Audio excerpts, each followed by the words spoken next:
Hello, my name is Helen Spiby-Vann. I'm raising awareness of bogus penalty charges being issued at Finsbury Park station. This affects northbound rail passengers.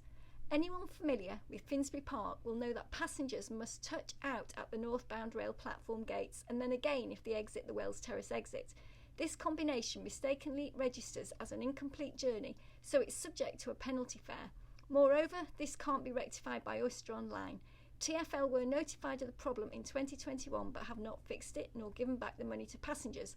No doubt there needs to be more communication between rail and London Underground, but they are both partners in crime when it comes to bogus penalty charges. It's not right that big organisations like TfL are treating passengers with such contempt. I have started a petition on change.org called TFL Please Stop Bogus Penalty Charges. The petition demands every passenger gets refunded automatically and retrospectively until such a time as it's permanently fixed. They are still in the process of fixing the problem at Finsbury Park by moving the platform gates on platforms 7 to 8 to the south side exit. It's astounding that this was not done over 2 years ago when they opened the Wells Terrace gates. They were aware at the time that their software would penalise passengers, yet they failed to implement this simple fix. In the meantime, passengers continue to be subjected to this penalty fare.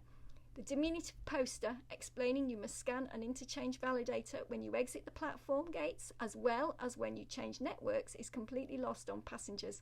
And of course, TfL are benefiting financially from the confusion, so there's no incentive to fix it. Which brings me to another point. Now that all London Underground stations have gates, the poor souls that the interchange validators catch are paying customers who inadvertently miss a validator. I'm calling for an end to the interchange validators. Oyster users who miss the validators are the ones getting penalised. This is not right. Now back to the Finsbury Park issue. As well as northbound rail passengers alighting at Finsbury Park, passengers changing onto the underground there will also be affected.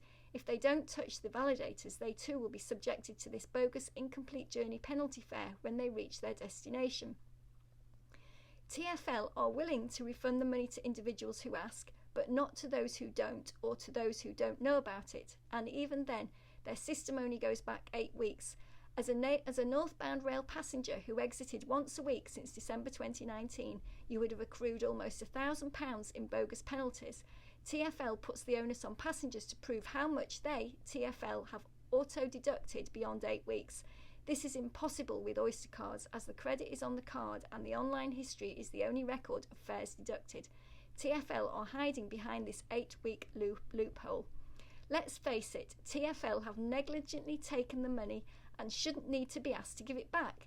They are supposed to be on our side. Lots of people don't know they have been penalised, and it's extra hassle for them, as if life is not busy enough without having to chase TfL to cough up. This is an appalling attitude from an organisation which has been entrusted with the monopoly of London transport.